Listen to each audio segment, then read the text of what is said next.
Starcraft versus Age of Mythology. It's all a myth here. All that matters to me is AoE4 as we hop into game number 1 of this best of 3.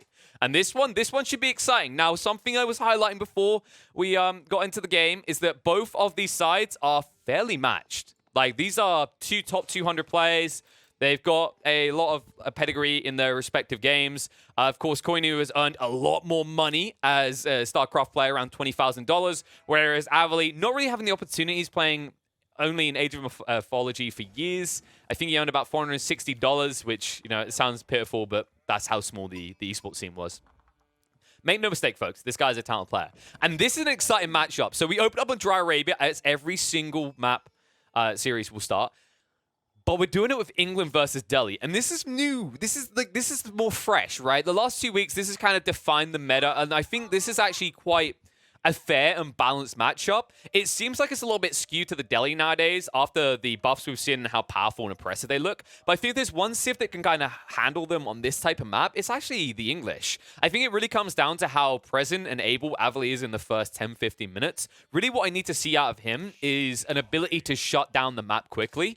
And something he has to watch out for is Coinnu manipulating the map via all this free walling, right? Because although it does still cost wood, what I mean by free walling is you don't have to use your villages. You can just build it all up with your units in the field. So your military units, your archers, your spearmen. And that's something that can be really frustrating, especially for an England player, because for a start, you don't tend to build things that are going to burn down these walls. And also, more importantly, the crucial detail when you're playing as England to winning on Dry Arabia is you need to actually have that flexibility to shift back and forth across your opponent's base quickly to pressure the eco lines. And when you look at this format right now, that could be a little bit frustrating because unless you're willing to risk yourself on the left side here, let's say you poke and prod at the gold line here, and you want to reach the food line, if at any point Avely has a wall between the two on the left side of his base, you all of a sudden have to dial around to the right side. You have to go around this tree line all the way north to get to that food line.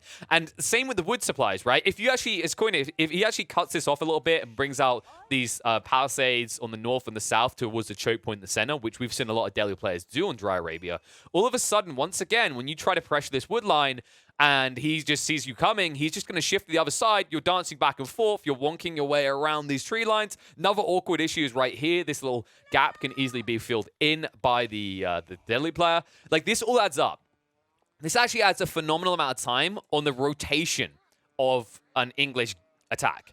Compare it to France, where France is like, walls are annoying, but I have horses, right? They actually move at double the speed, it feels like. It's so much quicker for them to dynamically move. And also, they have the ability to dive in. England doesn't have that. So I think the crucial detail here for me is that Avely is quick to move across, establish an initial outpost, and just look for that detail that he can extract. What are the two resources that Coinnu has a little bit too condensed that I can exploit? Now, usually you're looking for those berry bushes. The problem I have with this generation is if you go for those berry bushes, you're going into death because there's a choke point that could backfire if a horseman wrap around the back. I think his goal here is to actually shut out the gold and maybe the wood line possibly. I think anything else is maybe a bit of an overextension unless you've got a ram ready. But we're theorizing a lot. What we need to really see coming out of Coinnu is after he builds this Dome of Faith, what is going to be the unit composition? Because something that is very notable about this patch compared to, say, a month ago, is there's a lot more emphasis on diversifying your unit composition quickly. People don't just sit around on one unit type anymore. It's not just I'm going to mass horsemen only and win. I know horsemen are a big part. Don't get me started, folks, but they aren't like definitive on their own. You need something else in the mixer, or you become easily counterable, right? Especially against England, if they just see you spamming horsemen, they're going to go, I'm going to get spears and archers. Well, the solution should be very simple for Coinnu. It should be a play into stables and then play into archery range. And that is where you can get an edge as a Delhi. But like I said, if England, before that point in the game arrives, has established an outpost and a fallback point, I think this game gets a little bit scary for Coinnu. But it's critical that Avely sets the pace. And opening-wise, it was this slow. This felt, wow, this... I mean, I didn't quite eyeball perfectly what Avely was doing. It looked like he maybe had a few too many people on the word line, but I don't necessarily... Wow. I was going to say I don't necessarily blame him, but now I see it. So part of this, part of the fact that the Delhi is able to tech up ahead of England is due to the power of these berry bushes right now for Delhi and Abbasids. Remember, they got buffed from 25% to 30%, and the carry capacity is up to 13 by default. That's pretty powerful. But the other element that I think hurt Avely here is you can see what he done. He shifted off onto the berry bushes. I'm starting to wonder if the man accidentally selected England when he meant to pick Delhi, because this is a very odd choice for England to make. Usually the English, what they like to do is they like to just extract as much food as possible from the sheeps for efficiency to get the council hall up a little bit quicker, and then they'll switch a few people over to berries while also setting up 2 or 3 of these farms, which you can now see Avely's doing. This is good. The farms are fantastic. Remember, with the mill's influence, you get an increased gathering rate from these compared to other civs. Also, much cheaper, better bang for buck. Only 37 wood instead of the 75 to build these farms up. But kind of surprising. I think that format did actually slow him down a bit, and it's why we see him arriving up in feudal a little bit later. I think this was also somewhat intentional coming out of Avely, because when you're out in these berry bushes, it's a little bit more exposed, a little bit further away. I think he'd done this intentionally to try and get rid of more risky economy first and just keep the sheep as somewhat of a fallback plan if by the 5-10 minute mark, he's being pressured too much. This is dangerous, though. I've heard from high-level players, you know, what can I say, guys? I cast with high-level players now. I can use their insights. I can say I've genuinely heard it from the beast's mouth, literally in this case. England really doesn't feel good when you don't play hard tempo. You have to be setting some sort of pressure point. You have to be forcing your opponent to react. And my concern is Coinnu is going to get to extract maximum value out this early game with 0 pressure on him. He's already out-gathering you. In fact, if we look at the income per minute, there you can see it. Coinnu's ahead on food. He's doubling him up on wood. And gold is comparative and going to be very good for Coinnu if he's able to freely move out to these midpoints and pick up the sacred sites. So I'm a little bit worried about Avely's strategy and his whole approach to this. I'm trying to think if like maybe this is going to be a play into the secondary TC, but it looks like instead it is going to be a play into stables. We have seen some players do this. It is quite the ambush factor. In fact, it's becoming incredibly popular with England right now to push out these stables. My concern is you're doing it against Delhi. And that is dangerous because remember, you do have this efficiency as the Delhi. He hasn't banked a scholar in yet, but once he sticks one inside this stable, all of a sudden, these horsemen are going to be churning out at double the speed, and then it gets incredibly scary for Avely because it feels like at every stage of the game, he could easily be outnumbered.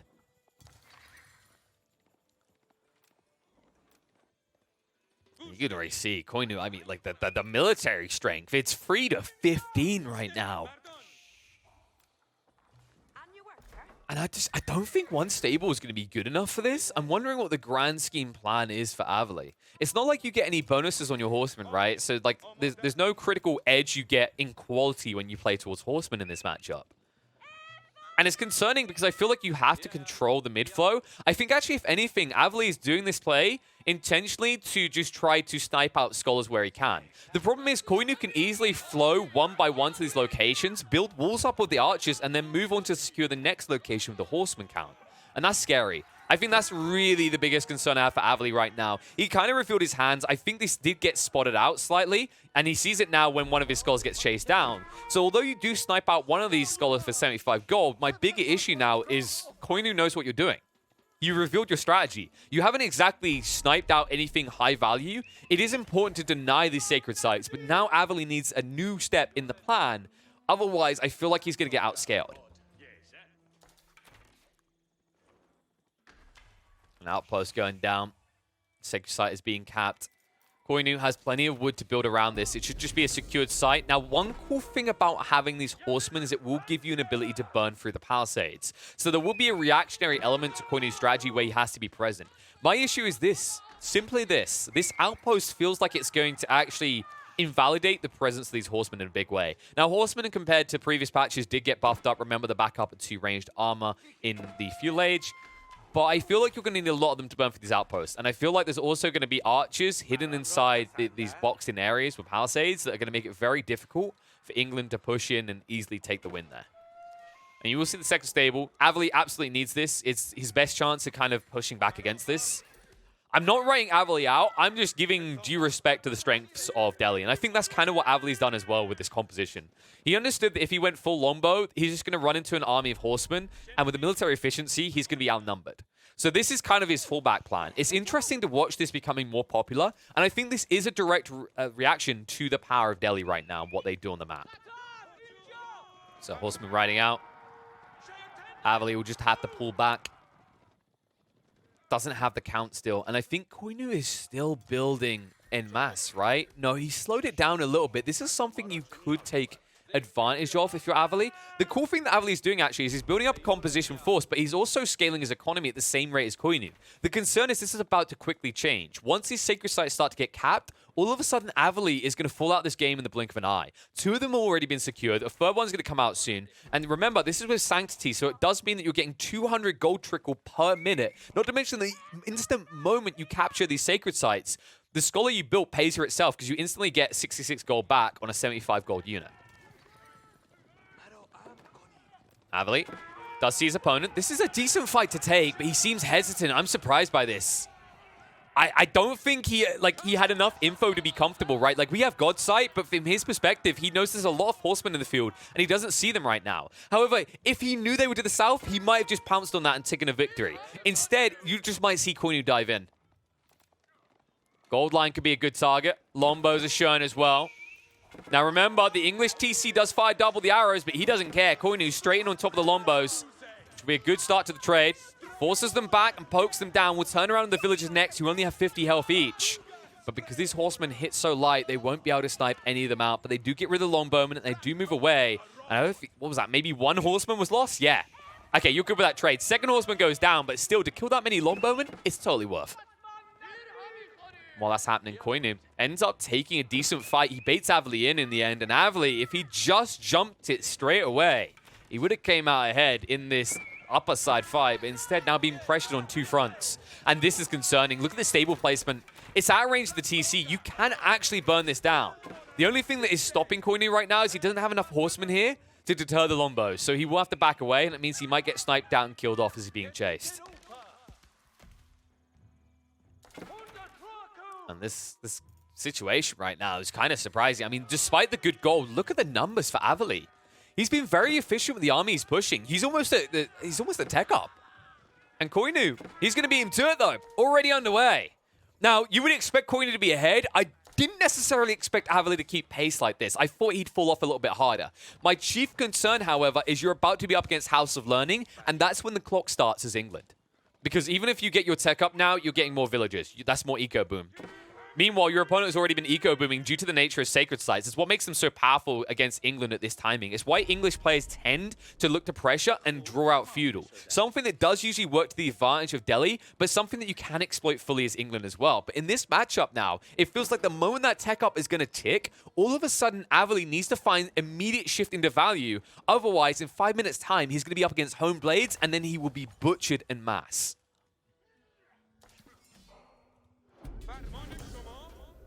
Coinnu, good move to actually snipe this out. Not enough players do this in this situation. Scouts are valuable resources. The vision they're giving right now, the snitch factor that will allow you to gank later, you need to remove that at all stages. And that's something that actually Coinnu has done a fantastic job of. Look at Avely's vision. He sees nothing.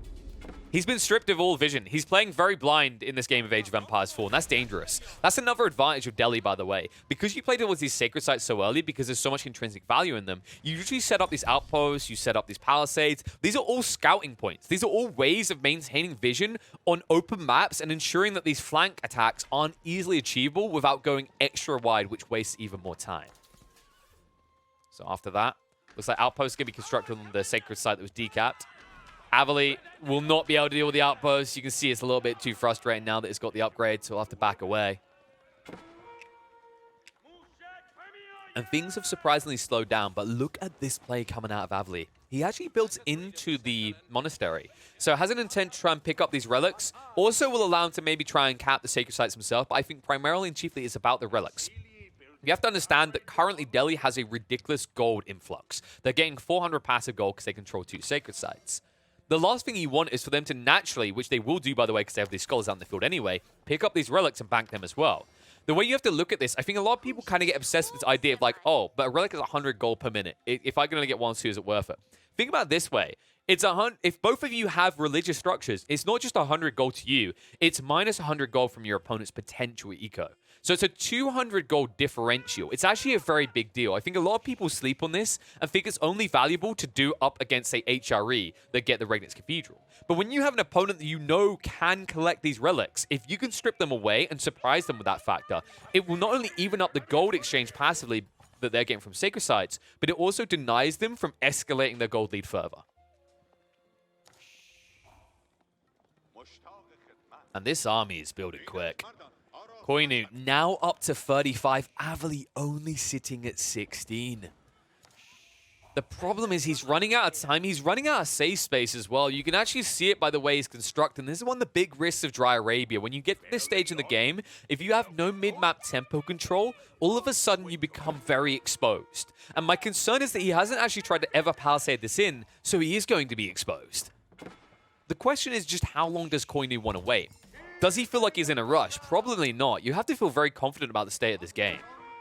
Gotta love how he's making a nice little high street where everyone lives. Very elegant. Yeah, overall, I'm not really seeing the move from Avely yet. Like, he's constructing into the racks. Man-at-Arms is an interesting play, but it's not even going to be that. It's going to be simply spears. And my concern is that because you have Lombos, and that Lombo threat is always there, Coinnu is continuing to build these archers. He never stopped. He's got them vetted up. He's got a composition of cavalry and archers. And it means that your spear, cavalry, Lombo composition should in theory be good, but not at this number. With only half the units in the field, this is actually a very fragile state that Avely is about to find himself in. Oh, and he got sniped picking up the relic. And the Lancers are outnumbering this knight, so Coinnu overall just getting really good trades here. And these spearmen haven't even been upgraded yet. I'm shocked by this. Avely, where's the upgrade? Oh, no. He's not even getting the veterancy. Oh, this feels like a big mistake. You're not even powerful. You're not even able to tank against these Lancers. Remember, when they get the juiced up damage from the home blades, they're going to assassinate you quickly because you're only a 90 health unit with no melee resistance. And that's another detail that is really shocking about this. Because of the way that Avely played this, he never went for the blacksmith. So he has no tech upgrades whatsoever. Movement in. Coinnu looking to force a fight. Stays out of range of the King's Palace, but it's hard when it's on the front line like this. Just probing the best he can, but more importantly, keeping these monks pinned in the base, ensuring that they don't get that value. In the meantime, he has started collecting these relics himself.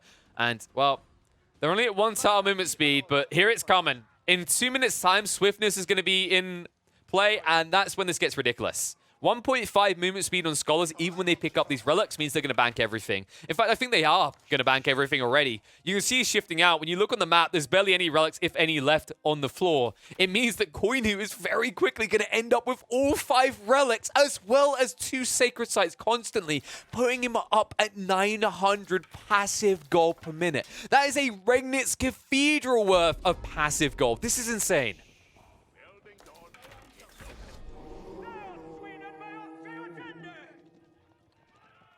Lol's going to be a fail. Knight was able to intercept the moment, but now you got bigger problems. The elephants are starting to come out, and this will not be good trades for Avely. Avely in trouble. The Lancer count is getting insurmountable at this stage. Avely really needs a bounce back point, but he's going to have bigger problems soon. You can see the wood line's almost depleted, so that's going to be exposed soon as well. On a side of his base that isn't actually well protected at all, which is why he's trying to set up the palisades right now. Moving in. Coinnu trying to burn through the buildings quickly. This barracks trying to get the veterancy upgrade soon, but it's just still not there, which means these spearmen are pretty underwhelming. And once these elephants start arriving, that is when your base is going to burn in the blink of an eye. Remember, they did huge damage with their siege form. Trying to force the engagement straight away onto the villagers. Split up, holding them in the choke points. Is going to force the full garrison. That's going to cancel out Avely's scaling on the food front. Still slowly working his way through the buildings, forcing the garrisons left, right, and center to ensure that the entire economy grinds to a halt. Military count is still doubled up, though. Coinnu's so healthy at this stage, and the archers picking apart the spearmen one by one. And because you're playing around these choke points, dancing back and forth, you think the spearman would feel good. But because he doesn't have the numbers to deal with the archer count right next to his TC, he's just dancing circles around himself, and it's a dance of death. All the spearmen are falling, down to 6 being left, so many cavalry units left, and in the meantime, the war elephants are slowly working their way through the racks. This is looking impossible. All 3 sacred sites have been capped. Avely is about to start losing his base. It looks like for the moment, Coinnu's going to back up, but if anything, all he really needs is to get 1 or 2 military buildings on the front and then start pushing these war elephants instantly. I think at that stage, the game is over. Just look how big the reinforcing army is going to be. Up to almost 10 cavalry units ready to fly in, one of them being an elephant. And I just don't see the move. I mean, Avely, like, this is a Hail Mary. Maybe he gets 1 or 2 Mangonels, and this is his bounce back. But this is, honestly, this is, you just throwing in the dark, right? This is just you essentially hoping that you're going to shoot the ball into the hole from 100 meters out, but you're pitch black. You can't see a thing. And if you hit that shot, mwah, fantastico. Well done to you. My only concern in this game is Avely doesn't have to hit that shot once, twice. He has to hit it 3 times in a row. And that almost feels statistically impossible. Movement in. 1 Mangonel in play. Only 1. Mangonel shot out. Pretty much a whiff. Takes down 1 of the cavalry units. And Coinnu will check himself at the door. But he says, actually, I don't need to check myself at the door. You need to come check me. And Coinnu going to move forward to drop the keep now. All 3 sacred sites still in his control. It's been 3 or 4 minutes so far. In the meantime, the War Elephants shifting around the back, looking for a flank attack. They will find some Palisades, but Palisades will not last that long against the Ellies.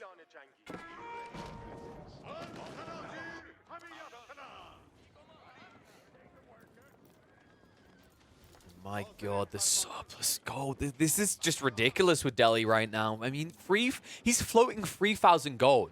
He just doesn't have any use for it. He's like, I don't need to rush scale my military. I'm always ahead of you. I'm just going to keep surplus so I have flexibility. Double Mangonel. This is do or die for Avely. He needs one hell of a good shot. And I don't think that cuts it. They can move around. The Spearmen are trying to hold them back. At least they're upgraded to veterancy now. But he's got early man at arms in the mix, so that's not helping either. They'll move straight in and clean up the Mangonels. And this game looks cleaned up by Coinnu. He has completely crushed any hope Avely had of taking this one, and Avely will GG out for the first game. Game 2 is not going to feature either, but it is going to be a mirror matchup. Only 1 Civ will appear in this one, and it is going to be the Rus. So, let's get into this one. Map choice isn't going to be water. Don't worry, folks. You don't have to have a heart attack. It's not going to be that horrible experience. Instead, it is going to be here on Highview that these 2 face off. And what a marvelous map this will be for a mirror matchup, because this one is exciting. I think Rus still hasn't been figured out by a lot of players, and it's mainly because, like, there's so many other things that people have been practicing. Delhi and Abbasids are seeming really brutal right now. Everyone's probably sick of playing Rus nonstop. They want to try something else. So really, the optimal build for the Rus has not really been clocked in on. And I think Highview is a pristine map to explore any route. I think there's a lot of accessibility, whether you want to go for like a static, slow-moving army, or whether you want to play into early knights. A lot of options open up, courtesy of all of these wood lines that you can actually plop these hunting cabins next to and get your gold push, right? That's something I've seen used to a remarkable degree by a lot of players. You can see right now, Coinnu drops this initial hunting cabin, it's worth 20 gold. Well, if you shift it out here on this side, you dropped a hunting cabin, you probably get like at least 30 gold. It's ridiculous actually how much value you can get off these straggler trees. I think it's very overlooked because when you first look at them, it's like there's not many trees there. There's barely any trees. Actually, there's quite a lot. So like if we're saying that you're in like the zone on this side with a hunting cabin that you place here, there's 16 trees here. And then you're going to get maybe another 16 on this side. It's really weird. It's really deceptive because you think it's barely any trees at all, but it actually quite often matches up to what you're getting on one side next to a clustered tree line. But you know what? Let's focus on the most important detail. We're already seeing it come out, and Coinnu is doing a fantastic job. He snatched up a bunch of these wolves and dragged them back to base.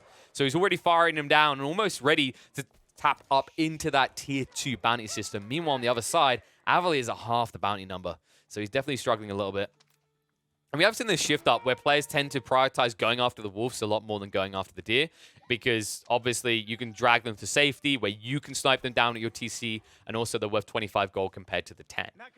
But after that's all said and done, Coinnu does round up some more deer and goes to 270 bounty. Meanwhile, Avely is actually struggling quite a bit. He has still got his deer at the back here, but you can see Coinnu's moving now. Avely, he needs to be quick here. He might be able to assassinate almost all the deer before Coinnu arrives. I think Coinnu could easily snipe 1 or 2 of these away from him. On the other side, it looks like there's not really any wolves left. I think, yeah, there's 2 over here that have been missed. 3, mate. Okay, there's a lot of value in this corner. They should both know that as well. Yeah, so Avely hasn't played towards here yet, but Coinnu hasn't either. In the meantime, Avely did snatch up an additional wolf on this side. And it looks like he's going to snipe most of these down because Coinnu doesn't know exactly where the deer are. Oh, and he's looking for the wolves. If he'd done this on the opposite side of the map, he would have been such a big play. He would have got so many wolves. But he might still. Oh my God, Avely didn't see. Oh, this is frustrating. So remember, folks, wolves don't show up. They don't show up on your map, so you have to be looking. And right now, the thing that Avely is looking at is over here. He was looking at the deer situation, which, although we'll get, Coinnu will yoink another of the wolves. Oh, man, this is getting frustrating. If you are Avely, you're not happy with the way that this game is playing out. You'll at least snatch 2 more wolves over here. It looks like there was a second one hiding in the tree line, so that's not too bad. But overall, what Coinnu has now done is he's put himself in a situation where if he plays into early nights, he can go and assassinate both the boars, and then he'll crack the tier 3 bounty system. And right now, Avely doesn't have the same luxury of being able to do that, even with the boars. You can see right now with these wolves, you'll be able to get up to 255. But after that, like, it's just a few sheep and that's it. That's not enough to get you up to the 500 mark, but Coinnu will now have access as soon as he returns those wolves. We'll also have access to the next age. It looks like they're going to be pretty comparative. Coinnu did start his tech up first, but he only invested 4 workers on this. It's kind of more efficient in a lot of ways for Coinnu as a result of that. It does mean that he's actually going to have more workers gathering elsewhere. You can see he's actually already getting the additional value of dropping a wooden fortress, something that Avely can't afford right now due to the layout and the amount of people working here. This is one of those knock-on effects. You have to remember, guys, that when you add more workers into constructing something, it's not additive. It's not twice as fast, 3 times as fast, based on having 2 or 3 workers. It's less. It's diminishing returns. So really, while you're escalating the speed at which you build something, you are essentially sacrificing eco elsewhere. And that's where it's really showing, is the fact that Coinnu was able to already afford the wooden fortress with more or less the same build. I think, yeah, the only difference is Avely went for 1 additional scout, which counts a decent amount of the eco, but it still doesn't kind of add up to the whole picture, right? I think a lot of this did come down to the initial sniping. Coinnu got the initial goal together a little bit quicker and was able to start building this sooner. So with that being said and done, Pro Scouts should be being researched on both sides. And they will be playing into, it looks like, as it stands, 39 seconds out on one side. They're basically locked in. Yeah, they're matched on this right now. And it is going to be stable. Yep, this is what I want to see. This is really cool.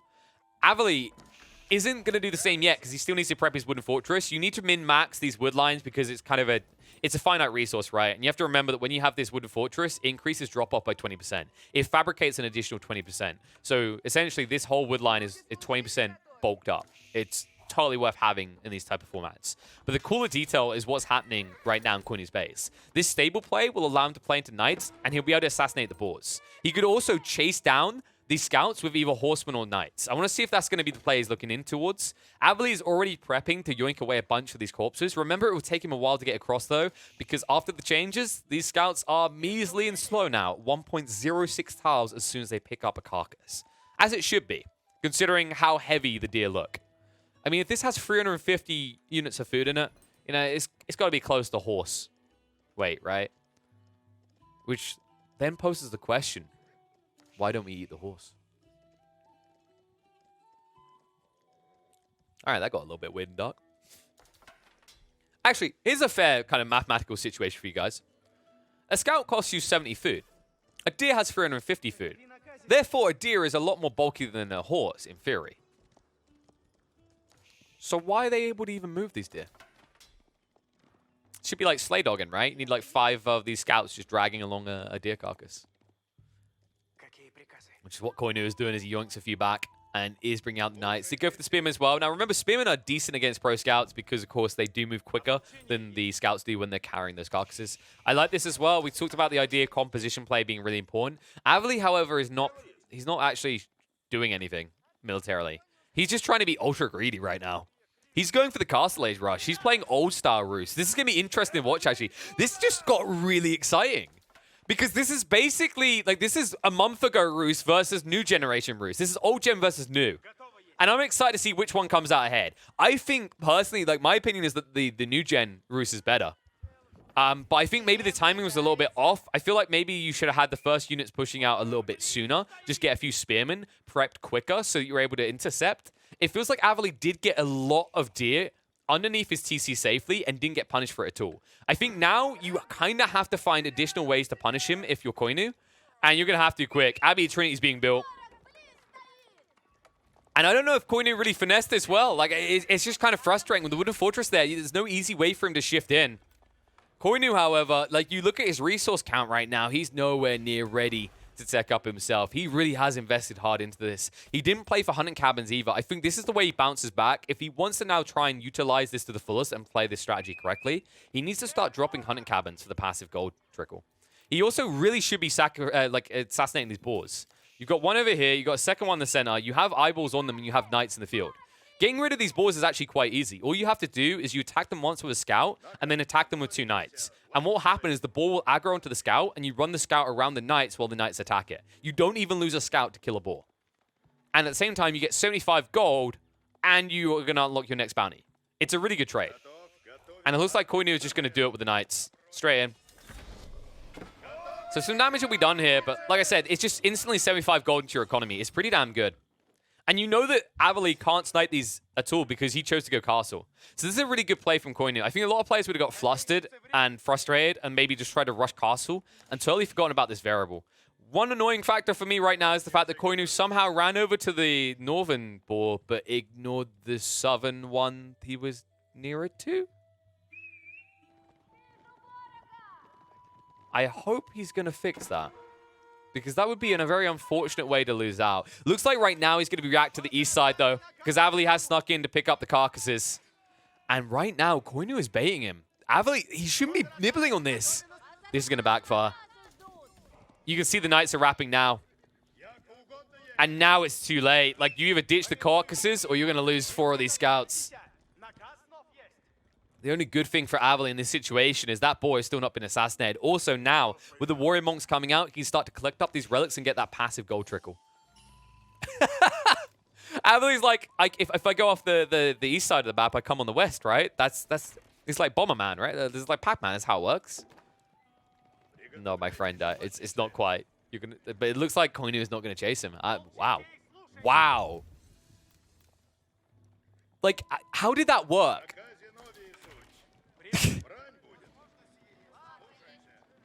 This I've got Avely. Like, what he has done here is the equivalent of when someone in an FPS stands still and dodges a bullet. It shouldn't work. Oh my god. So Coinnu just wasted that entire time running across there. Did nothing. He's at least going to come back and get the ball now. But if he just assassinated this straight away, he'd already have unlocked that next tier and get better gathering rates and better gold trickle.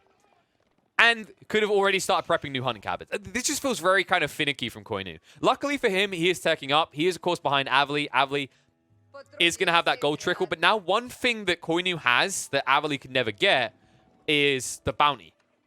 The tier 3 bounty. So there's actually a lot of value now in this game for Coinnu to play into these hunting cabins. You can see this one right here already generates 33 gold per minute. So on average, he can expect this sort of returns or higher. In fact, because of the nature of high view of these straggler trees, it's not uncommon to return your investment in 2 minutes because you can easily get 50 gold per minute.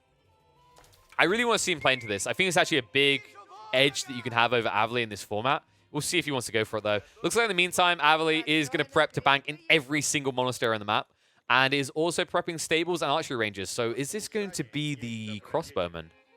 I think this might be. I don't know if you want horse archers here. Horse archers, of course, did get significantly nerfed, but he says, no, they're still good. Even before Avely just didn't read the patch notes, and afterwards he's like, wait, what? Nah, he knows what he's doing. The whole idea is a mobile army, right? He just wants to keep moving. If you play with crossbowmen, they are very good up against what you're facing in the knights. But the big issue you come under fire from is that you aren't able to move quickly with them, right? The crossbows are always going to be this variable that holds you back. Knights riding in. This like out 1 or 2 of these villagers. And Coinnu now with a slight eco lead. Up 3 over that of Avely. He's going to need more. Because, well, 400 gold trickle equals more than 3 villages. And that's a problem. For anyone wondering like what the math should be, think of it this way. Like a villager is worth about 40 of a resource per minute before we talk about like upgrades and other things like that. So like as a default like average, I give it 40 resource. So you can already, if you want to do the basic maths, realize that like it's basically a 10 villager increase, which means actually, if anything, Avely is ahead by 6 villagers. Now, of course, those villagers do get better escalation in terms of their gathering rates as you think of things like, for example, variables such as the Wooded Fortress, Also, when you get upgrades on the gathering rates as well. But like, I just like to stick with that flat variable because you know what? Maths is hard. I don't like doing maths. I just like playing games and talking about them. I'm a shouty man, guys. I'm not meant to be the analytical mind. So the last thing I want to do is do maths, okay? All that would do is prove my teachers right that it would actually come in handy later in life. And I'm trying my hardest to avoid proving them right. Avely definitely looking more healthy in this game compared to the last one, though. So I'm kind of excited for this one. Like we said, this is old gen versus new gen. In a lot of ways, it really is holding true. The Knights is a little bit of a mixture of old gen, new gen. But everything else about this composition for Avely and everything he's done this game is exactly what people were doing with Roos about a month ago. So kind of intriguing to see what the new format is going to be able to do because Coinnu has shifted into those crossbowmen. Crossbowmen will shred through the Knights straight away, and then that will expose these archers on horseback. So Avely, like, I don't think he wants to take a direct fight. If anything, he needs to flank around. He needs to find a way of, like, extracting value directly in Coinnu's base. But Coinnu's not going to make that easy. Siege Workshop is always being prepped right now. And Avely going for the wide wrap here. And it is going to be the Hunting Cabins drop we talked about. Yes, Coinnu. This is what he needed. And he will be spotted out doing this.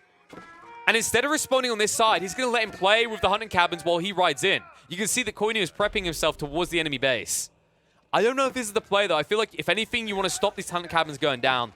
In fact, if anything, you could have pinned Avely in here. You wouldn't have had anywhere to easily run, especially if you quick wall to the side. But instead, it looks like he'll decap the Sacred Site. He'll burn down the Hunting Cabins before Coinnu was able to return the value. And so far, Coinnu has done nothing in Avely's base. You see it's so frustrating with this format. But it does expose the villagers at least. Moves in. Assassino mode activated as he takes out several of the villagers and will be able to back away. Even punishes a few of these straggler horse archers for being waypointed across there. And all of a sudden, that eco lead now up to 7 for Coinnu. But that might not last long. Avely now beginning his counterattack, moving in towards Coinnu's TC. And there's a lot of exposed villagers here. Needs to be careful. This small contingent of quality units can hold Avely back and cause some anarchy, but he moves straight in. Pounces when he sees weakness. The crossbows trying to get rid of the Knights quickly are going to be targeted out by the horse archers in the meantime. If you can get through the Knights, the horse archers can't die. That's the detail that matters here, which is why he's standing fighting. The Saint's Blessing coming into the equation is helping as well.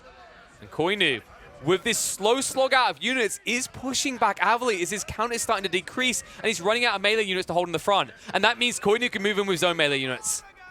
That will force Avely away. In the meantime, Avely was able to rebuild his forces back in base. Will deter any initial, or continue rather, aggression out of Coinnu. And Avely sees an opportunity to jump on those berry bushes, looks straight towards it. Will be punished for it, though. Doesn't even turn around for the one villager. Coinnu with the important detail here. In a mirror matchup, the smallest thing can make the biggest difference. And having textiles is definitely helping. You just saw that. The amount of damage that villager took and was still standing due to the fact that he upgraded them to have this 75 health. And when we look across at the other side, the man who has been raided multiple times still refuses to get textiles. Big mistake. I see so many players butt heads over this, kind of like clash their opinions on it. But I think, honestly, it's very simple. If you think you're going to lose 4 villages in a game, 5 villages, if I want to be fair, then you should have textiles. It pays for itself at that stage, right? It's 200 resources, and it stops you producing 1 unit. Sorry, 150 resources. So, like, the reason I put a 5 variable on it is because, obviously, a village is going to gather over time, so it's like a fair kind of threshold.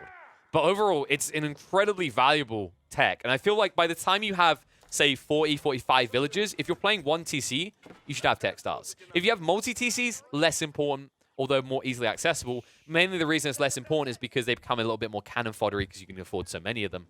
But it's still worth it. It's just a fantastic research. I think more players are kind of clocking onto it now. We saw the big innovation into wheelbarrows becoming more popular, and we start to see that now with textiles as well.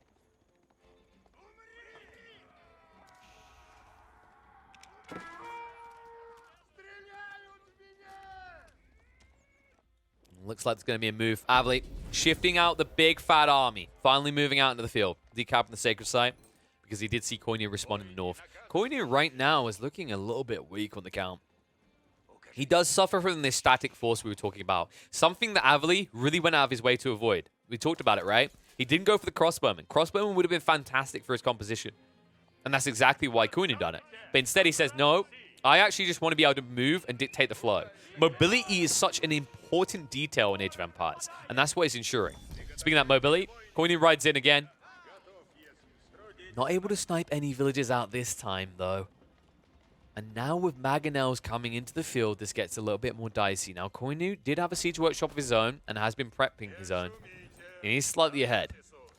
In terms of eco transitions, it does look like the edge is very clearly with Coinnu as well. He's prepped a lot more of these farmland areas. He is about to go through one wood line and have to shift across to another, but he's more comfortable to do so because no pressure's on him, while Coinnu continues to just actually raid into Avely's eco lines, as it's going to get harder to just repel this and defend yourself when you move to more risky wood areas. Mangonel shot in. Commitment coming out from Coinnu, though. He's in deep. And this is not efficient. They're just not attacking. If anything, you just need to attack, click the ground there. Big mistake made, but he'll at least make it worthwhile if he can burn down the Mangonel, and he will. There's no response from Avely. He doesn't even try to heal it. It looked like a bad trade, but Coinnu turns it around and makes it worthwhile. All the while, Avely now returned the favor as he moves into the eco lines, and Coinnu has not noticed yet. There's attacks going on everywhere that he's reacting to. And he turns it around with a villager riot, but that's not the move. The Knights are now going to arrive, but he's going to lose 1 or 2 additional villagers than he should have because he made that choice to attack. Avely, you have to feel pretty good about that. Like, consider the difference. Although he lost the Mangonel, how many of the Knights did you take down Coinnu's? And how many did he invest in that raid? And how many did you snipe out? You sniped out more villagers here, right? So it's a reasonable trade. In fact, when we look at it now, it's only a 3-point differential in terms of economy units between the two sides. That won't last long. This is, wow, this is actually very sneaky. Usually we see these TCs a little bit more condensed or towards the 40 base. But I like this out of Coinnu. This is hidden information. It's unlikely that Avely is ever going to reveal what's happening back here. So, yeah, I actually think that this is something that Avely's not going to spot for another 5-10 minutes. And that is when you're going to be kicking yourself, because the economical impact of this means that actually Coinnu's going to leave himself wiggle room to either build a bigger army or scale into Imperial, and you're not going to expect it because he's still going to be able to field a similar count of military force to you. Apologies about the score, by the way. We have upgraded now, updated it rather. So if you guys only just tuned in, Coinnu did take game 1 as the Delhi versus England. But this one could easily go the other way. I mean, Avely, if he strikes now, this could be a decisive move. The size of this military force. Coinnu, on the other hand, 45 units. He's no pushover himself, but he has got a static force and a lot of siege weapons in there. You can see how much smaller they are. And barely any spears as well. Like, only having 5 crossbowmen and 4 spearmen against this many cavalry units might hurt you. Avely moving in now. He sees so many villagers here as well. He'll jump on top of them. The Textiles is slowing down the rate at which they fall, but they will fall fast nonetheless. A rapid now coming from Coinnu, charging him with the Knights. Shift away by Avely, able to get off this quickly. But he's stuck on the choke point. They're trying to go through the Finwood line. Oh my goodness, so much more damage done than needed. But luckily, he will still get away quick enough because it is cavalry units. Had that been anything static, they would have been stuck there way too long. And the fact that Coinnu is running these static units is exactly why they get away with that when they shouldn't have. Villager gets butchered out here on his own. Avely going super wide. I love this move. He doesn't have vision on where the static infantry is, but he understands if they're ever going to catch up, they have to cut you off, which is why he goes extra wide. But now he's going to turn around. He's going to engage. Saint's Blessing is going to come out. Spearman trying to shift across. When they arrive, as soon as they do, Avely is smart. He shifts away again. And he knows that after he sees the crossbows, the siege line is not far behind it, so he will unlikely change. It's unlikely he turns around anymore. I think, if anything, Avely just keeps running. And Coinnu still just trying to cut him off. Will at least snipe out a few additional units, but there's no doubt in Avely's mind. He's feeling confident right now. However, because he still doesn't know about that secondary TC, he has no reason to feel confident. Yes, you did assassinate some villagers. Yes, it looked like a decent damn raid. But when we look at the eco difference, we see Coinnu is still 3 villages ahead of him, all due to this secondary TC that is very hush-hush in the back of his base.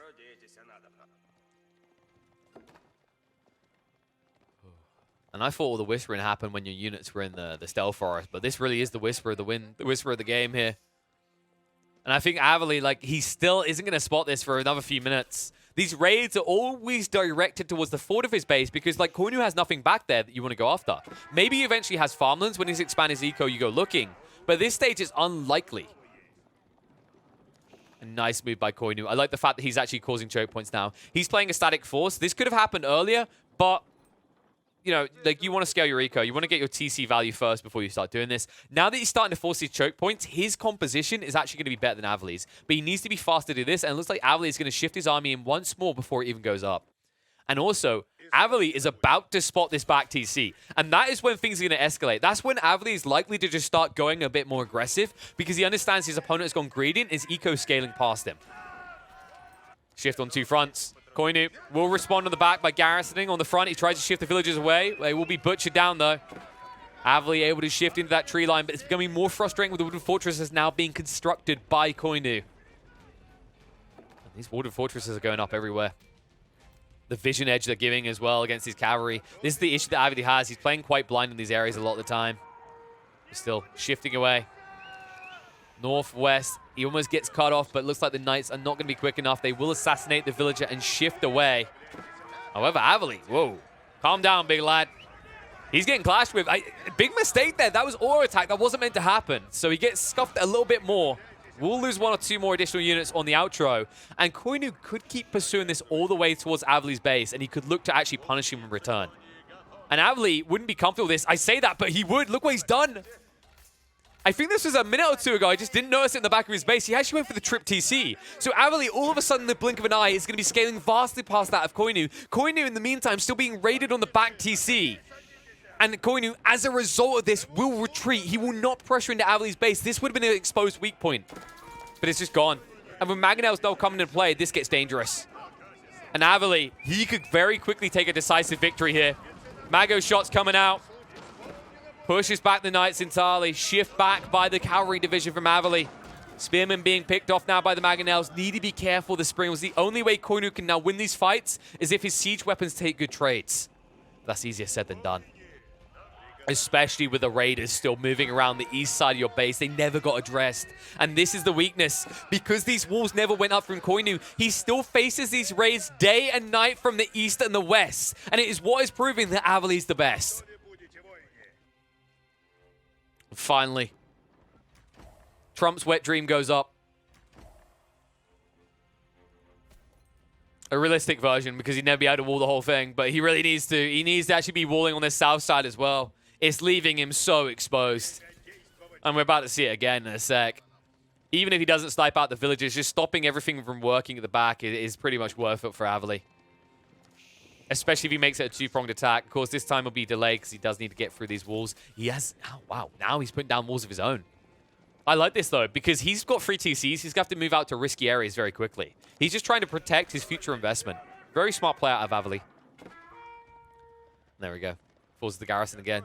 Just stops people from working. Takes barely any damage. Any damage he does take can be healed if he wants by these warrior monks standing still.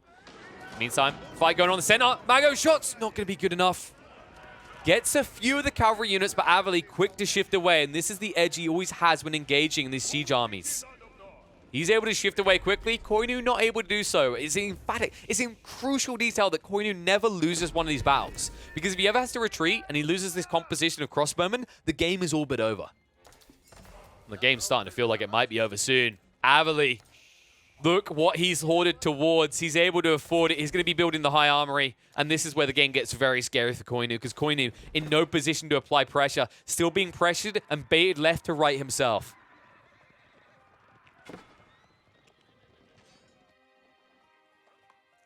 And I am getting very, very concerned. I don't see the answer from Coinnu. Like, his military force is sizable, but it doesn't feel impactful. He's like puffed his chest out. He said, you want to fight? And then Avely's pulled out a switchblade and instantly he's like, whoa, whoa, whoa, whoa, whoa. Chill. He wants none of it. And I can't blame him, because it is about to be one of those I don't want to be here anymore moments. As soon as you see that tech up, you have a hard choice. Coinnu, do you go? Or do you boom? Can you boom? Is it even possible with these gold numbers, with you being so far off a tech up? Is it not too risky? Because of how delayed this big fight that's been waiting, brewing has been, they're actually both close to being pop capped. And once you're pop capped, you're right in regardless.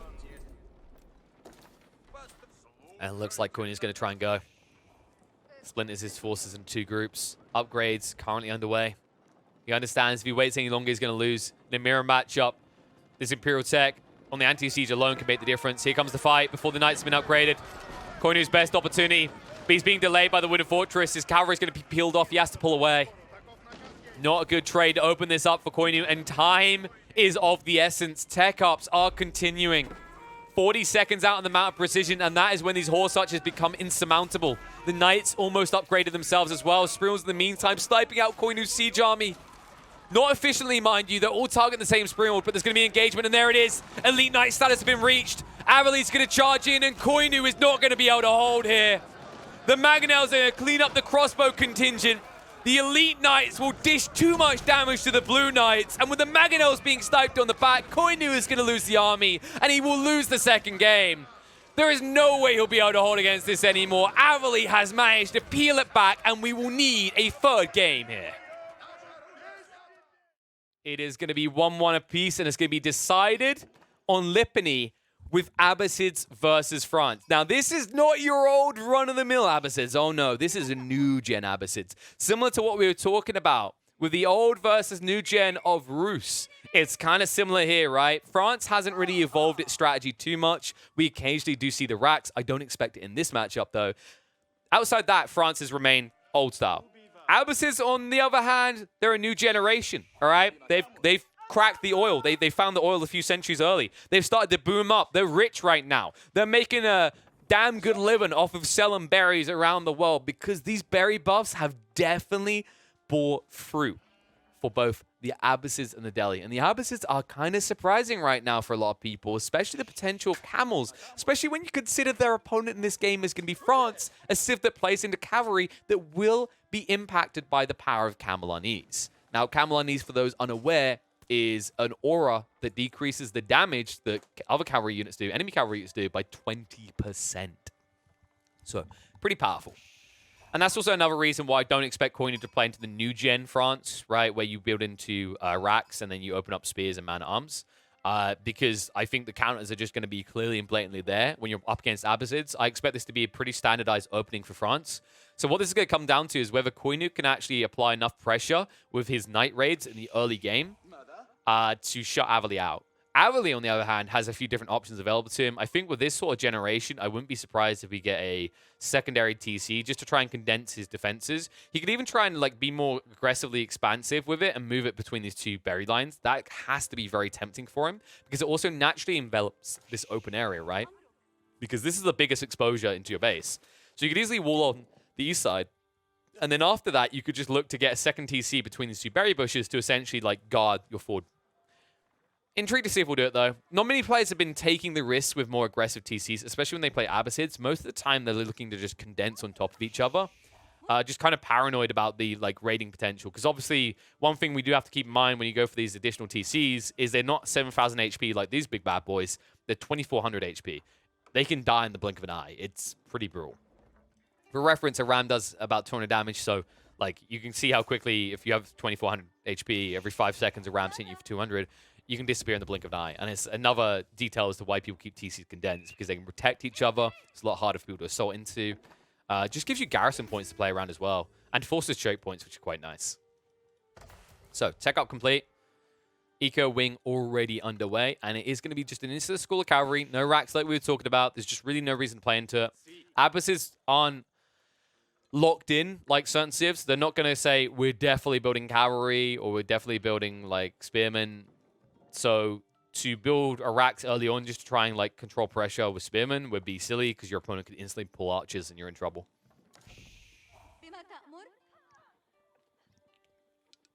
And we will see a move on the stone. So it's going to be the multi-CC strat. This more or less is just kind of the solidified way to play the Abbasids, right? This civ thrives on TC booming just because of how powerful Fresh Food Stuffs is.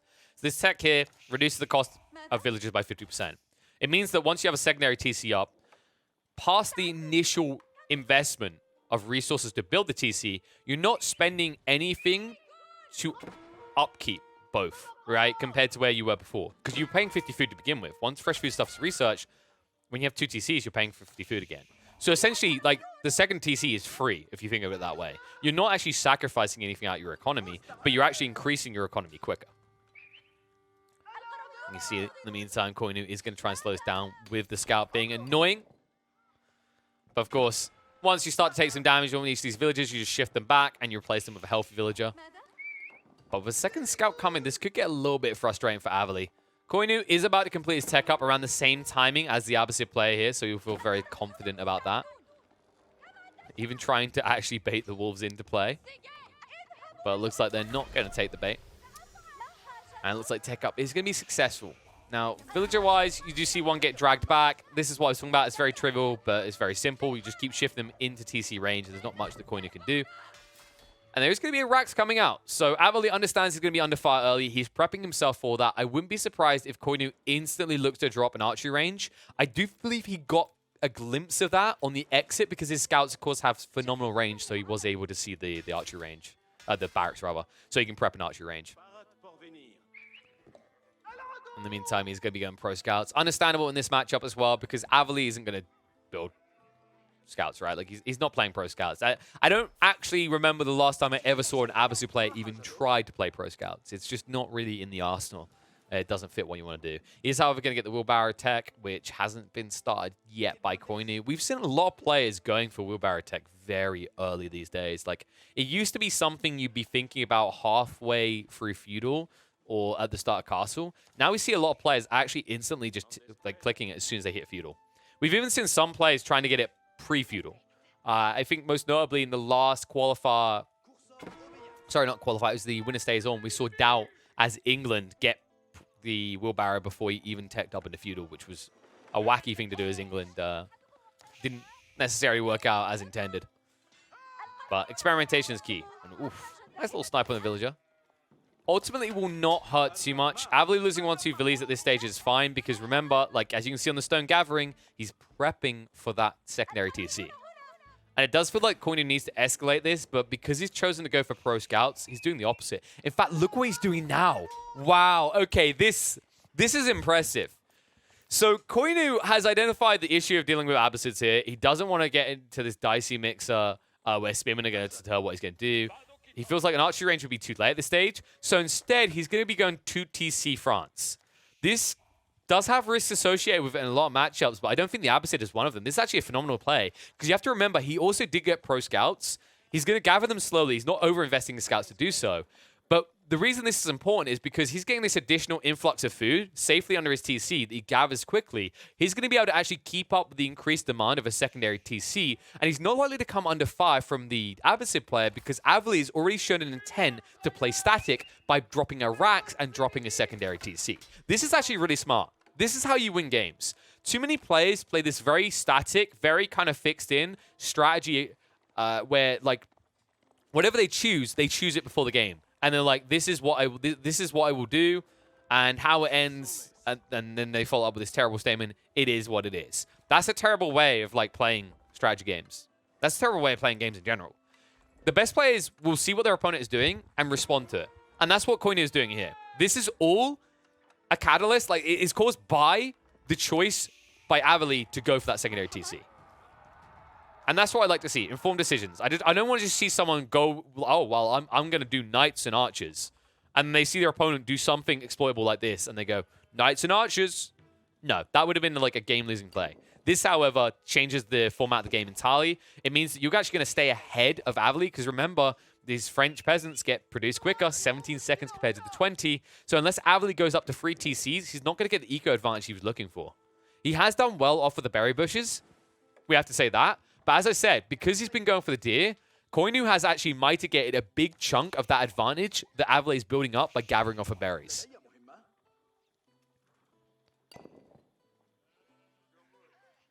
A lot of gold being gathered, so Coinnu's still going to look to escalate the knight count most likely. Has got an archery range down now as well. Is still trying to raid around with these knights. We'll spot there's not really any gold being gathered, and it is going to defer TC. So Avely doing as we were just talking about. It's just so simple for the Abbasids to keep doing this. And the reason he's doing this, and once again, it's another reactionary element. Avely, he isn't exactly like rushing instantly for that third TC until he sees that Coinnu stopped raiding him.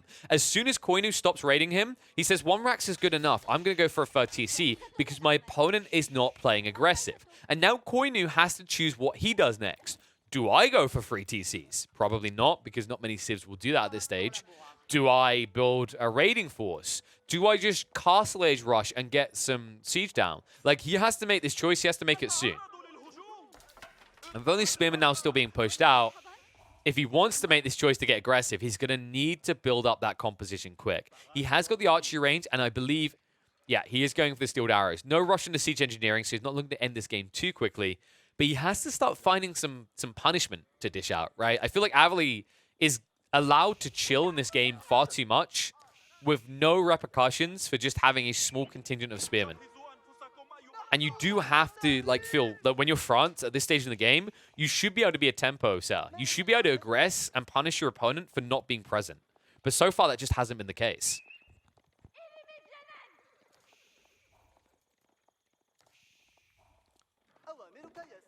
And it looks like Avely is going to get the info on the back of the base as well. Really important to just keep feeding yourself this type of info. You want confirmation of what your opponent is doing. Now, when you look in and you see he's got 9 people working on gold, you might suspect that he's looking for a tech up. And it wouldn't be out of the realm of possibility. If you actually look at the resource count right now for Coinnu, he's looking pretty healthy and thrifty on the gold front. His food is lacking, but that can actually be addressed very quickly when you consider he has 23 people working on food. And Avely, he's going to do similar. You can see he's shifted a bunch of people over to gold. Now up to 9 on the gold line. Food looking good as well. They're both looking for a Castle Age timing. It's a matter of who breaches it first. It has to be said, however, immediately going to that Castle Age, depending on where you want to lay your composition, there could be a clear edge for Avely off of the back of siege engineering the fields by default, allowing them to build mangonels. And that might force a pivot that might be somewhat uncomfortable for Coinnu. So it really comes down to whether Coinnu is planning to play static, in which case he has to respond to the siege army that's going to be built by his Abbasid opponent, or if he plays heavy cavalry comp, he can somewhat ignore the siege difference because he can just assassinate them, he can move quick enough to dodge mangonel shots, but he will still have to address the spearman count. The spearman count, that might just increase and be joined by a bunch of man-at-arms, as the Rax count is now going to go up to 3 for Avely. And this is a very old style of Age of Empires. I say old, right? Like, AoE 4 has only been out a few months, but technically this is old style AoE 4. 1 unit type. Possibly 2. Right? With the man-at-arms. But overall, it's 1 unit time. And there we go. That's what I want to see. This is more standardized. You need a composition. You can't just run 1 unit type, but your opponent expect it to end well. Instead, he's going to prep the archery ranges. And this could be crossbowmen, but I think that's like over-addressing the knights. He's going to have to address archers. And I think he didn't quite see the archers yet because he wasn't able to scout deep enough. But you can make a reasonable assessment, given the way that France plays, that their composition is going to feature either archers or arbitrators. Tech up. Coinnu is going to reach it first. Avely is underway with his. Now remember, these tech up times did get improved from 120 seconds to 105 seconds. But it does mean he's still going to be delayed. And he's playing as if he is delayed. I like this out of Avely. He understands that he could come under fire, and it's a good call as well, because you can see Coinnu's already wrapping around with a few knights. And of course, because you have that static army, because you've invested heavily into just racks and archery ranges, you do need to create these natural final points we talked about. It's crucial that you don't allow open field to become the way fights are dictated, because you will be playing against France, and it is likely, with the limited info you have, that they are playing hard into knights. He doesn't know what we know, which is that actually it's man-at-arms being built by Coinnu. And this is dangerous. Not for Avely, though. That's the weird part about this, folks. Right now, you're like, what? Wait, what do you mean? But, like, Coinnu's making these transitions, and Avely doesn't know about it. This is like big brain. This is next level. It's scary. It should be scary. It could be scary. But what will stop it from being scary is once Avely completes this tech up, he can just build mangonels. And you've just enabled him. So the issue I have with Coinnu is he's building monasteries, but no siege workshop. So he's building up all this military infrastructure. He's building up these ways of eco-booming, but he's not giving himself a way of winning the fight against mangonels. And I don't think his cavalry count is high enough to deal with mangonels. Like, how many knights are we talking? 3, 4? That's it. And with the tech up now there, I wouldn't be surprised if Avely instantly drops a mangonel. He'll probably wait until he sees his opponent, and then he'll build it in the blink of an eye. And this is one of the ridiculous powers of building siege weapons in the field. These mangonels don't take long to build. You build them in, like, what, 10, 15 seconds compared to the 40 seconds they're meant to take out of a siege workshop. Oh, Avely Needs to be careful. We'll start to pull back the villagers now. He's going to lose a few of them because he was a little bit slow to respond. And there's the Mangonel build. And look how quick it... This is so silly. You dance around and you summon a Mangonel out of the ground. And all of a sudden, Coinnu cannot do anything. He needs to run. Mangonel isn't in range to shoot onto these archers just yet. However, if Coinnu ever turns around, he's going to lose them. And he knows it, which is why he just continues to retreat. And Avely did miss a golden opportunity to assassinate a bunch of these veteran archers, or at least bring them low, because he would have been in range for the Mangonel shot. Instead, he'll let his opponent run away. He starts to build up the crossbows. And you don't actually have to address archers with archers as the Abbot's here. All you need is 2 Mangonels, and these archers are irrelevant. They just die in the blink of an eye. It's a very frustrating game now for Coinnu. And Avely, you can just see how he's exploiting the map. Eco up at 76. Coinnu keeping pace at 76. I know, impressive, but that is the power of France. They reduce build speeds on these Vlies. But you can see that Avely is actually matching what the French do so well. These pocket eco strats, where you shift your people out to risky locations and don't guard them, such as the gold vein here and this gold vein over here, which gets a bit risky. When you look on the other side, Avely's over here with a berry bush. Yes, he did defend this berry bush, but ultimately he didn't need to. Overall, he's just essentially playing France at their own eco game. And it is working phenomenally right now. And with the Mangonel count starting to escalate, Avely is going to start to move in fast. And Coinnu is not prepped for this. You can see he's actually holding a lot of resources in reserve, seemingly not sure exactly what he wants to do with them yet.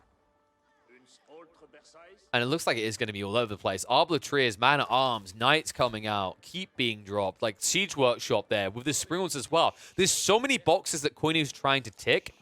It feels like he's somewhat leaving himself weaker. Because although you can argue that if you have every unit type, you counter everything that comes, you are correct. That is true. That is a phenomenal way of thinking the game. I can't argue with that.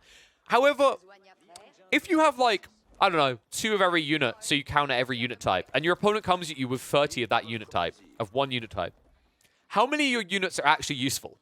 That's the issue. When you put it in that perspective, when you talk about the scalar element to these like compositions, you can see it on the count already. Coinnu's at 40. Avely's up at 61. And yes, a decent amount of that is Spearmen. But those Spearmen are going to keep relevance because he's building into these Knights.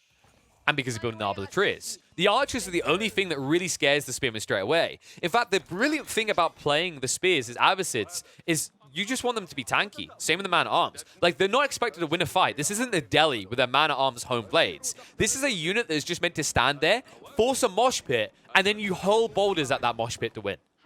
And that is where this gets powerful. This is why this composition works so well. It's why Mangonels are so dictatorial of the current meta. Is because you want to force this giant melee mosh pit, and the moment you do, whoever has more Mangonels takes the win. And once you get that initial volley out, if it's strong enough that it obliterates the central comp of your opponent's army, everything else just floods through in the blink of an eye.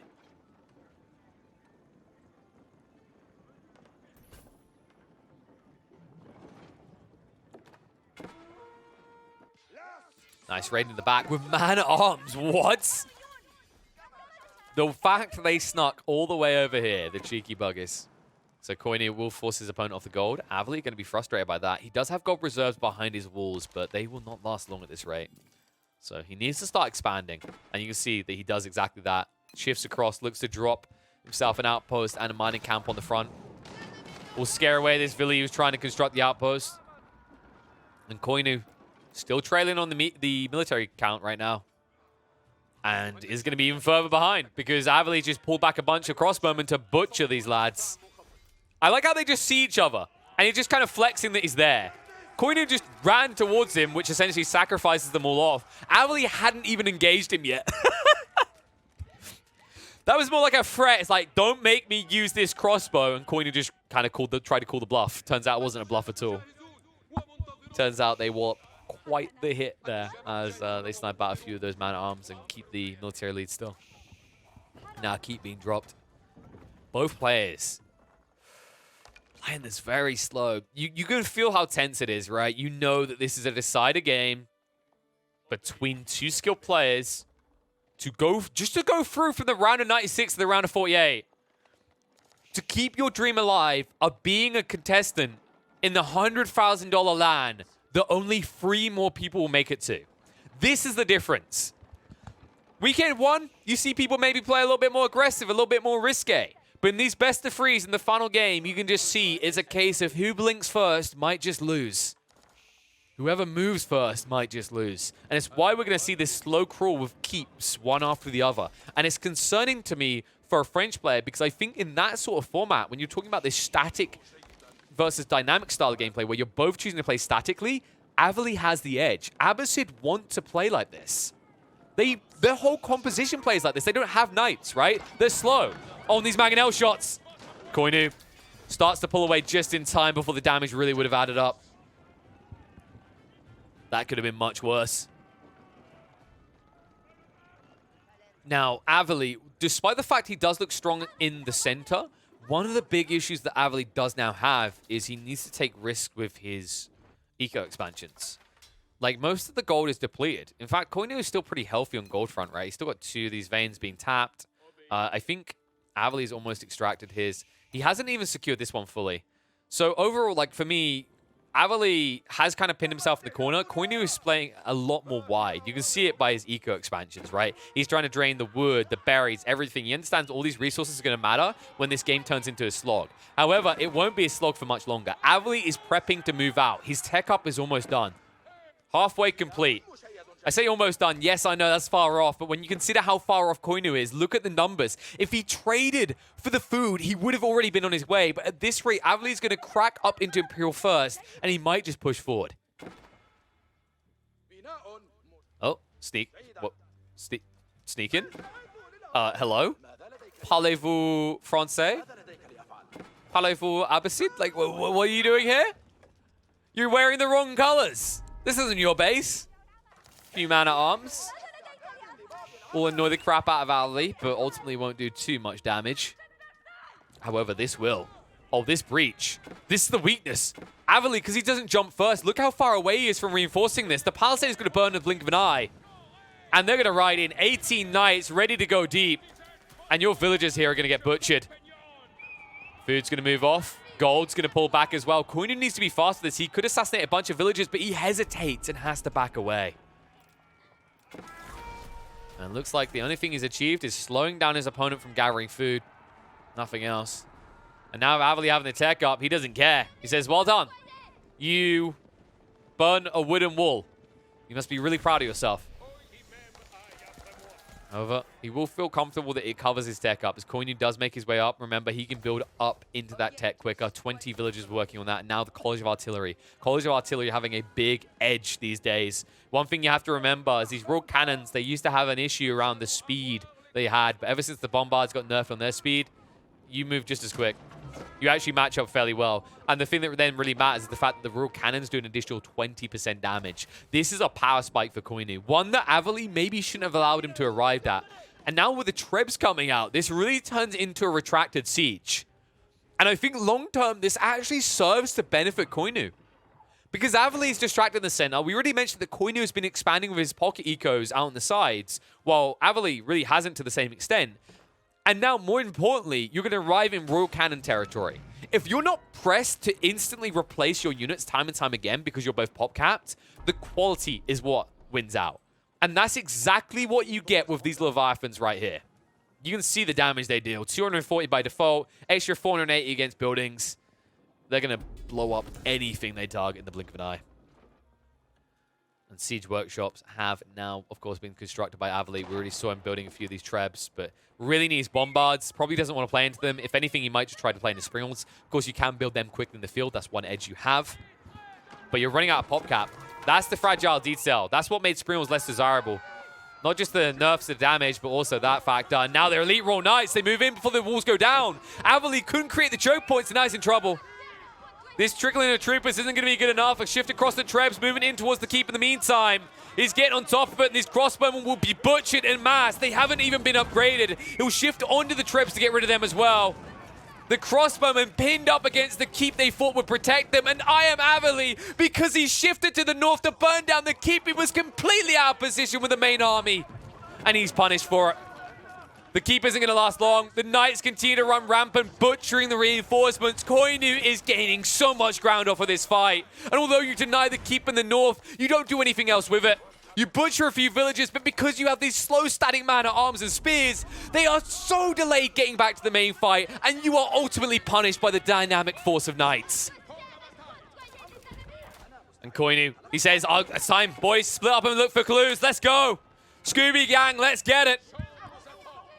Let's unmask all these villagers. Not the way they do on that kiddie show, more of our sword against their face. And this is where the eco counter is going to start to sink. And it's hard to keep chasing them. My, oh my, the ground gained. And now the Royal Cannons, after all that taking so long, do arrive on the front. And your military base is at the front of your base. Avely is about to run out of military units very fast, and it's going to be difficult to replace them. And this whole while, he's just been running circles around his own base because he had to react to the damage to his eco front. It meant that he was exposed on the northern front, and his eco front here might also be in trouble. Culverin's now being pushed out by Avely. He needs to get rid of this anti-siege and the siege. There's just so many units that he needs to deal with that Coinnu has. Arbitrary is being engaged with. They're going to be fine though. Man-at-arms coming into the equation as well. This composition doesn't work well for Avely. He's in trouble. Has to back away. So many dead units right now. Military count, Coinnu has 52, 55 for Avely, but the quality doesn't really feel like it's there. The counter is just working out too well as Coinnu continues to gain ground and continues to blow up buildings. And he's dropping a keep exactly where Avely's used to be. Control over that sacred site, a foothold from which he can push forward and raid deeper into Avely's lines. And he's already doing exactly that. The Knights went deeper and deeper. They'll eventually be cleaned up. The time wasted having to address that is just more ground at the front that has been gained. And Coinnu, with so many arbitraries still standing, they're able to just fire en masse into the man-at-arms. And they move quick enough to disengage each time. And it's no rush for Coinnu as he slowly but surely rolls these Royal Cannons around. Sniping out the villages, sniping out the farms. Eco is sinking fast. Military buildings sinking fast. Avely struggling to replace what he is losing, even with free TCs and the economy advantage he had, because he is quickly running out of resources in his own base.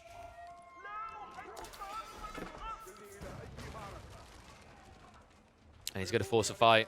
And this is going to get very uncomfortable underneath the keep. Outpost being dropped there as well. Sees the opportunity to go on the siege weapons. Siege weapons trying to roll away.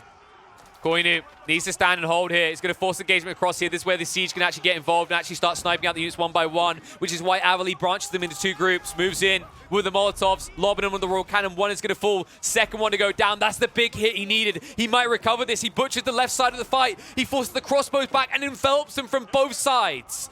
Coinnu has to back up, and that means he might be forfeiting the keep.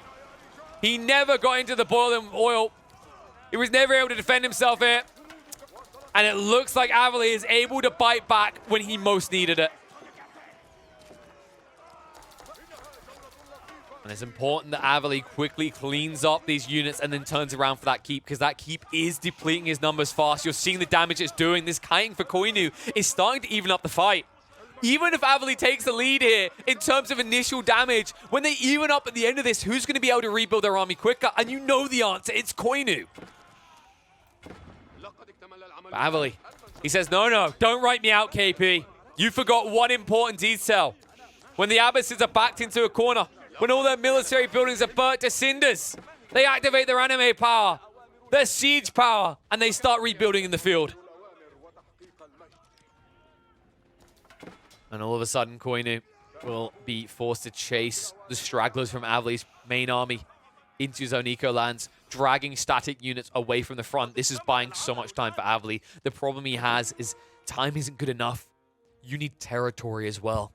His gold is depleting fast. Somehow he hasn't actually spent as much as you think. But the bigger issue is wood is running out. And once that wood is gone, once it's dried up, you can see how stunted he is on this front. He needs it for so many of his units that he's building. And there's no safe wood anymore. You can even see what Coinnu was doing over here. He started to extract a few of these straggler trees, taking away anything that would be seen as valuable to Avely that he could. And all the while, Coinnu prepping for an additional keep if need be. Has the surplus again. Could even start to begin that keep crawl into the primary base. Avely has at least kept these units alive at the back, but they will eventually be butchered after they turn to fight. And right now, my issue is Avely, like, there's not really as much a transition as there is, in terms of unit type, as there is a transition to turtling. You can see he's just trying to get the walls complete as best he can. He's still got a gap here that hasn't been filled. But this is a move that you're being forced into, but you know it's the wrong move. You know you need to do something more. You know you can't keep falling back because there's nothing to fall back to. You need a way out, and you need it soon. And these culverins, although they could be the way, they are do or die. Like, if he starts building culverins, 2 or 3 of these, and he loses them, this game feels insurmountable. There isn't enough surplus resources left for you to replace them. At that stage, Coinnu has too much of a lead. So Avely needs to be very careful about the way he positions himself in this next fight, and needs to ensure that with these walls going up, he creates some sort of natural choke point with which he can exploit Coinnu and push him back and kill him.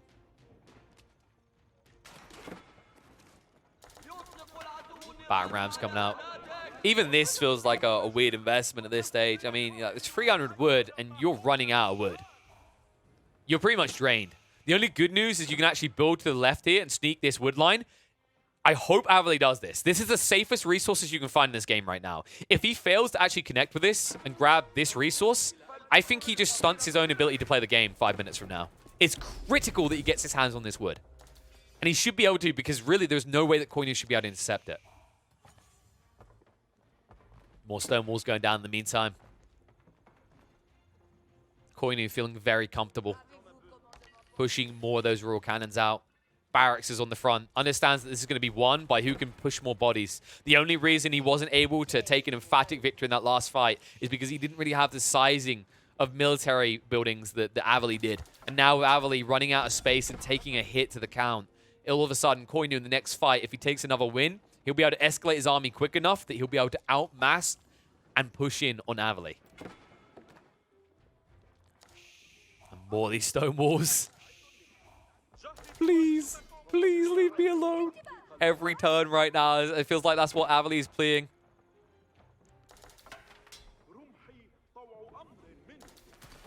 Avely doesn't get the double value. He doesn't have anything else he can use these walls for. When you look at his composition, it really isn't ranged units. He's got like 1 or 2 crossbowmen, and that's it. There you go, the Trebs coming out. 3 of them is a decent margin, actually. Remember, with these walls here, there's no way for you to snipe them with spring walls or cannons. You have to get through the walls first. And that's why Coinnu is reacting. He doesn't want to lose the keep. It's a heavy investment to just have sunk. But I think he knows it's too late. You can see the damage already done. The villagers aren't in the front. Coinnu was not prepped for this. And Avely, is this going to be the beginning of a snake maneuver? Are we just going to see the keep crawl and the stonewall crawl? I'm game for it. It's been a while since I felt like Trebs are relevant, but we're starting to see them come into the meta and look phenomenal because they're just so hard to reach with the walling meta. And they really could make the difference here. 5 trebuchets could dish out so much damage to any infrastructure you build up. But it's critical that you do this, that you continue this wall crawl.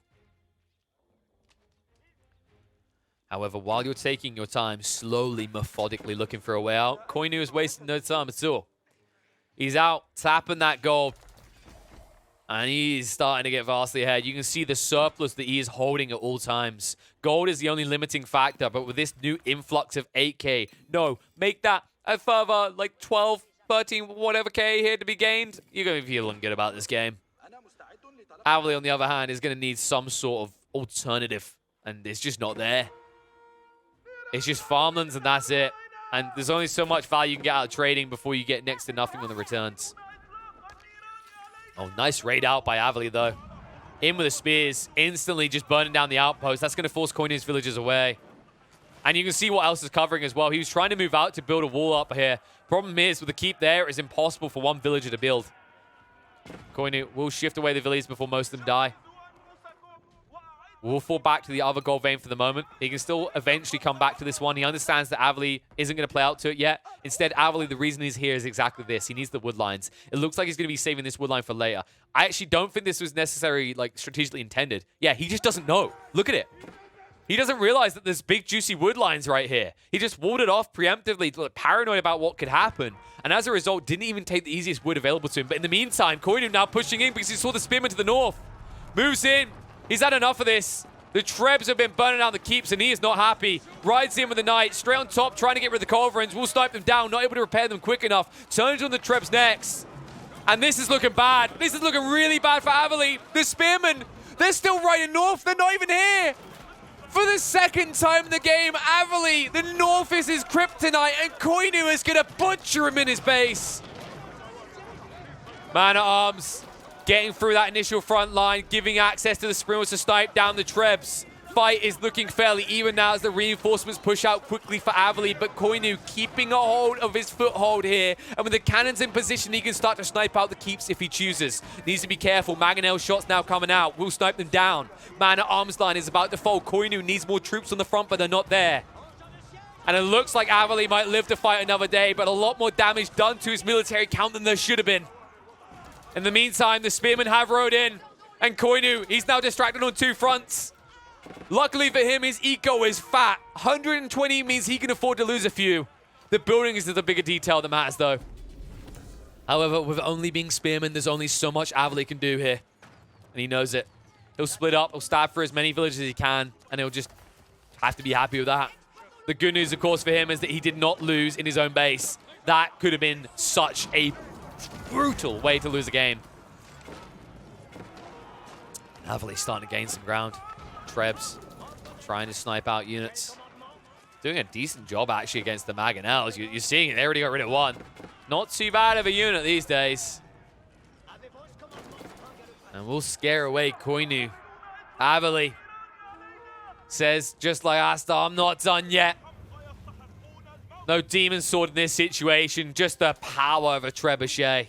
Frustrating Coinnu into these somewhat jumpy attacks, not breaching the walls first, not instantly sniping out units, not really being able to utilize Mangonels to the fullest. It means that Coinnu is struggling to push Avely out of this game. And part of it really also comes down to the speed at which he produces these Spearmen. Every 9 seconds, he's able to push out another one. This cannon fodder approach for Avely is working out. All he needs is food and wood. He can afford to sacrifice the gold. The only reason he's moving for it now is to take that variable away from Coinnu. Oh my god, they're still getting the traders as well. This is going to hurt Coinnu so much. He's really limited on the gold. Remember how gold heavy Coinnu's comp is. He's only got 1,000 gold left accessible to him. And the fact that all these traders are being butchered and this response is so slow is a big mistake out of Coinnu. And they burn down even more. So many dead traders. Coinnu, how many are you down to now? It can't be healthy. 2. He has 2. Oh, no. This is a problem. Avely, this game looks very good for him now. Because he doesn't need gold. Coinnu, everything he's been doing has been relying on gold. Man at Arms, knights, cannons, all of this stuff. Mainly half of the army for Avely has just been spears. It's just cannon fodder-esque, and it's working so damn well. Trebs firing off. Very inaccurate shots, but when they hit, you can see they do reasonable damage. 100 damage done to a cannon. Spearman line holding for the moment. Only a few knights to try and wrap around those. Not good enough. And Avely, all he has to do is just double-click all the racks and just keep pressing Q. He's queuing them up to die, but they don't mind. For the greatness of the Abbasid Empire, they must do this. The knights wrapping in. This is not good trades. Coinnu just sinking so much gold into the ground. He's burying it, but he's forgetting where he buried it. Spearman backing up. Wall's going to be breached. Coinnu understands he has to go now. He has to find some sort of everlasting impact with this many cannons. If he can't do it now, when can he? Walls looking to be rebuilt quickly by Avely. Treb still trying to snipe out. The push of Spearman still holding in this choke point, and with the assistance of the keep, it's making the difference because Coinnu is not targeting it. He's letting this keep stand and fire upon his troops at all turns, and it means once again, he's going to be pushed back out of the Abbas's base. And you can see they just move forward. This is crippling. Coinnu, mistakes have been made. Maybe if the cannons target out the keep, if the keeper's out of the equation, there's not as much effective fire coming out to the man-at-arms line. But instead, Coinnu now being repelled, but this time the difference is he does not have the gold influx to replace all that which has died. And Avely, this might be where we see him push out directly towards Coinnu. Instead of looking for these flank attacks, he doesn't have to take that approach anymore. He is prepping on the side with some rams just in case. But overall, he can just plow on through. But he's hesitant. And you can see why. You look at the Vision situation, he has no clue what's going on Coinnu's base. He understands that Coinnu is crippled from having to replace the trade account. And you can see how slow it is for Coinnu. Back up to 8 traders, but It's such a slow and arduous process at this stage. He's more or less just waiting for the return of the traders to be able to afford even more of them. And new stone walls going up. Now, the Treb army was mostly assassinated, but look at what Avely started to do. He's like, anything you can do, I can do better. And you know what? He might be right on that. No, he didn't go for it. I was like, there's no way he went for Trade Wing, right? If he'd gone for Trade Wing in this game, my God, he'd be so powerful right now. But I don't think Avely thought it was going to go this late. I'm very surprised he actually didn't go for it. Like, when you think about this game more and more, and the way that Avely kind of has to play this, especially when he starts thinking Imperial, this game is going to go late. You have to understand that you're up against France. France have an Imperial edge, in my opinion, over the Abbasids in terms of, like, artillery, right? They take away one of your biggest advantages, and they outdo you with these Royal Cannons and Culverins. So it's kind of surprising to me that he didn't go for Trade Wing, especially considering he's not even using the Military Wing. Like, he got the health, which is good, don't get me wrong. The 50% health has definitely helped. I wonder if it's helped more than having the power of trade. Maybe I'm being unfair here. In fairness, 15% health on these mana arms. Like, just look at health right now. 248. Yeah, I'd say this is okay. I think Avely made the right call here. It is frustrating in this situation, now that you're resorting to trade, to not have access to that, though. It would have been a big booster. But understandably, that 15% extra health on all your military units has definitely helped when you consider how long these mana arms and spearman lines have been holding.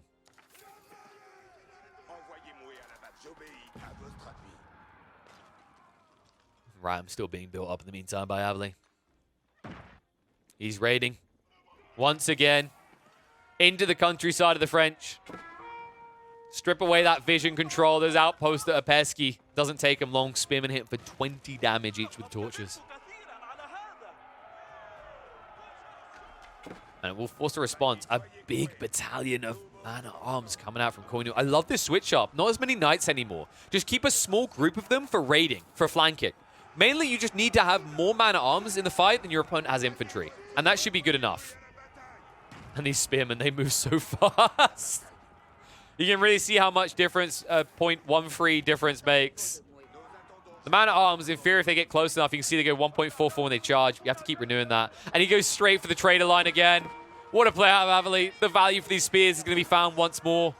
And although he sees a lot of pesky man-at-arms, the problem that Coinnu is going to have is with the variable of Mangonels in the equation, how quickly can you replace them if you do not have the traders to get you that gold?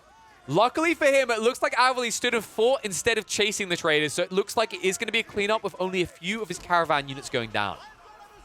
In the meantime, Rams are moving in while Coinnu is distracted, but this is just not enough damage. They're going to die there as well.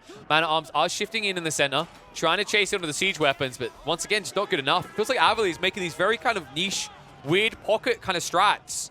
Or tactics, rather. It doesn't feel like a strategy. It doesn't feel like it has an end plan other than just annoy your opponent. And Coinnu, like, he's high-level enough player that he's not going to fall for this. He's able to respond on all fronts. He repels and buffers his opponent away, and he'll force the stalemate once again. Only this time, there won't be any counterweight trebuchets to worry about because these few knights moving in from Coinnu will be able to clean them up. Also, Coinnu, did he get... If he looks, he's going to see it.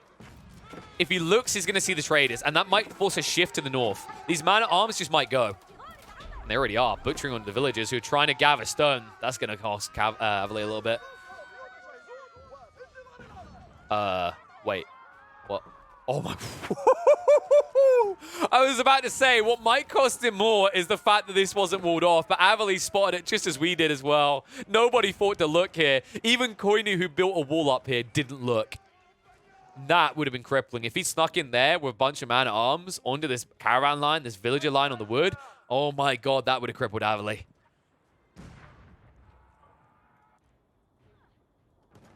And after all that, Coinnu with so many man-at-arms. You can tell this man is from Starcraft. Anytime you see a play and you get that Zerg feeling, it seems appropriate. And I'm getting that Zerg feeling right now. You can talk about the Zerg that the Spearman have been pushing out. I guess this is more comparative to Protoss Zerging. Because the amount of man-at-arms here, the quality with the count as well, is going to be mighty scary for the Abbasids. These crossbows just trying to get through the Royal Cannons, not doing enough damage. They are going to be picked apart. And the walling, this walling that should have been completed so long for Avely, so long ago for him, it's not going to go through in the end. And with so many man-at-arms here, with the cannons pushing in, this is where all the walls could crumble quickly. Another fight in the north. Not enough committed, though. Never getting through that keep. Never opening up a new front. It's always in the center for Avely. And oh my god. Oh, no. No, no. Oh. That could have been catastrophic. So he just realized, hold on a second. He didn't wall this in. These are my walls now. But Coinnu, he didn't go for it. It was a bait. If he walks on that wall, Avely instantly destroys the gate and leaves it on the wall. Unable to actually like convince him to go into it though, and it looks like he'll be fine in the end. Magadal's now being built up. Actually interested to see what the behavior would have been. Because Coinnu hit it, I think it would have created this like walk-on. Had it not though, oh my goodness. That would have been painful. I mean, this is looking painful anyway. The other thing, of course, you can lock the gate, so you don't even need to destroy the wall. So just Coinnu being careful overall, because it could have cost him. But here comes the big fight. Mangonels could make the difference here. Avely's revealed that they're there. Shots coming in. It's going to be some decent damage, but not enough. He needs 3 or 4 of these, and it looks like Coinnu's already got 2 of his own. Movement through. The cannons are not even fighting right now. Avely will move in and burn them all down. The Mangonels not going to find their value. Wrap around the back with a crossbowman as well. Avely's cleaning house. Coinnu, he baits himself in, and he gives it up. He understands there's no way he can replace the troops quick enough. Finally, Avely takes the emphatic victory in his base he needs to. He holds for what felt like an hour and will now proceed through to the round of 48, starting the day off